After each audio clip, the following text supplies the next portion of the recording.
everyone, welcome to the new market analysis video. So as আমি discuss কৰিম যে কালিৰ কাৰণে আমাৰ কি প্ল্যানছ থাকিব কি মেজৰ লেভেলছ থাকিব আমাৰ সো বলক স্টাৰ্ট কৰো সো ফাৰ্স্ট অফ অল আমি বেংক নিফটিৰ পৰা স্টাৰ্ট কৰো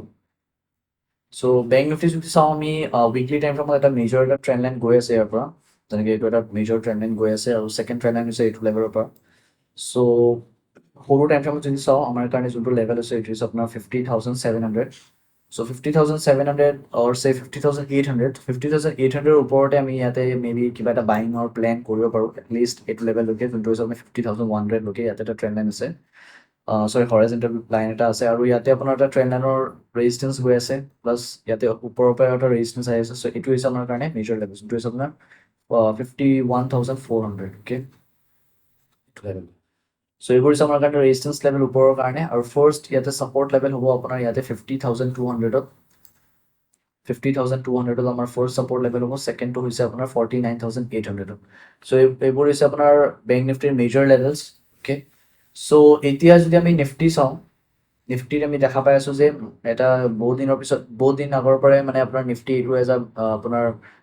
চেনেল হিচাপত ৰিয়েক্ট কৰি আছে ছাপৰ্ট ৰেজিষ্টেঞ্চ এটা আপোনাৰ হায়াৰ ল' বনাই কিনে এতিয়া এইটোৰ কাষত আছে চ' চাওঁ এইটো লেভেলৰ কাষত এতিয়া নিফটি কেনেকুৱা ৰিয়েক্ট কৰে চ' যেনেকৈ ৰিয়েক্ট কৰিব যেনেকৈ আমি প্লেনবোৰ এক্সিকিউট কৰিম এতিয়া বোলে নিফটি ইয়াতে লোৱাৰ হাইজ বনাব ধৰিছে এণ্ড ছাডেন এটা ব্ৰেকআউট দিছে তো আমি ইয়াতে চেলিঙৰ কাৰণে এটা প্লেন কৰিব পাৰিম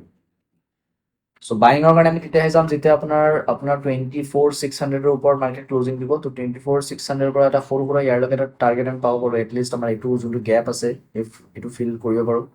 নেক্সট হৈছে আপোনাৰ 24,800 অ'কে চ' এইটো লেভেল যোন ডাইৰেক্টলি ব্ৰেকআউট হৈ গৈছে আমি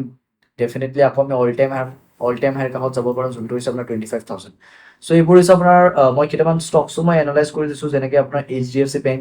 বেংক এটা মেজৰ ৰেজিষ্টেঞ্চৰ কাষত আছে এটা 1632 কাষত এইটো ব্ৰেকআউট হ'লে 1638 1653 লৈকে যাব পাৰে অৰ চে 1649 লৈকে চ' এইটো আছে আমাৰ মেজৰ লেভেলছ HDFC বেংকৰ কাৰণে এতিয়া আমি চেলিঙৰ কাৰণে তেতিয়াহে যাম যেতিয়া ৰিচেণ্ট ল' ব্ৰেক হ'ব মাৰ্কেটৰ যেতিয়া ৰিচেণ্ট ল' ব্ৰেক হ'ব এণ্ড আমাৰ ফাৰ্ষ্ট টাৰ্গেট থাকিব এটলিষ্ট এইটো লেভেললৈকে যোনটো হৈছে আপোনাৰ 1615 1626 ব্ৰেক হোৱাৰ লগে লগে 1615লৈকে আমি এটা টাৰ্গেট আমি ৰাখিব পাৰোঁ অ'কে নেক্সট হৈছে আপোনাৰ ICICI বেংক এটা মেজৰ ৰেজিষ্টেঞ্চৰ কাষত আছে যেনেকৈ 1189 এটা মেজৰ ৰেজিষ্টেঞ্চ আছে তাৰ যদি ৰিচেণ্ট হাই যোনটো আছে এইটো হৈছে 1193 এইটো যদি ব্ৰেকআউট হৈছে আমি 1202 লৈকে যাব পাৰোঁ নেক্সট হৈছে আপোনাৰ 1225 এইটো লং টাৰ্মৰ কাৰণে বাট এইটো ইণ্টাৰডেৰ কাৰণে এইটো আমি টাৰ্গেট হিচাপে ল'ব পাৰোঁ চ'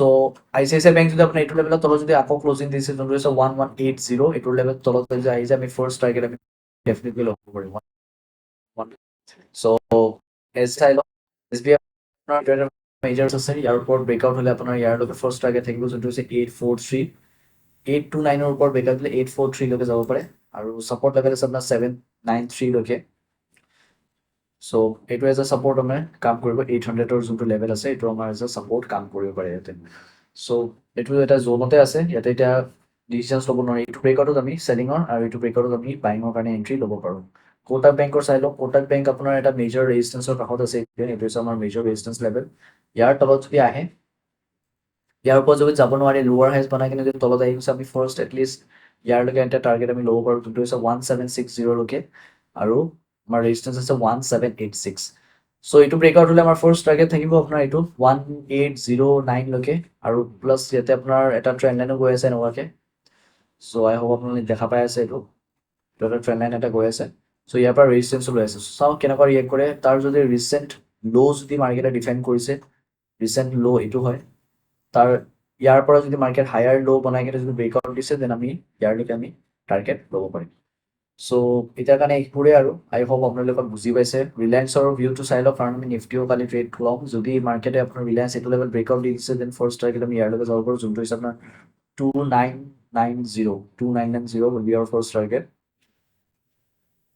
okay যদি মাৰ্কেট ইয়াৰ পৰা যদি প্ৰপাৰ ক্লোজিং দিছে আৰু গেপটো ফিল হোৱাৰ চান্সেছ আছে চ' আই হোপ আপোনালোকে বুজি পাইছে এইবোৰ হৈছে আমাৰ কাৰণে মেজৰ লেভেলছ এইবোৰৰ ওপৰত যদি কালি যদি মাৰ্কেট ৰিয়েক্ট কৰিছে বা এনেকুৱা যদি আমি কিবা এটা অপৰচুনিটি দেখা পাওঁ এইবোৰ লেভেলছ চ' আমি তাতে আমি ট্ৰেডছবোৰ এক্সিকিউট কৰিম okay so' that's all for today thank U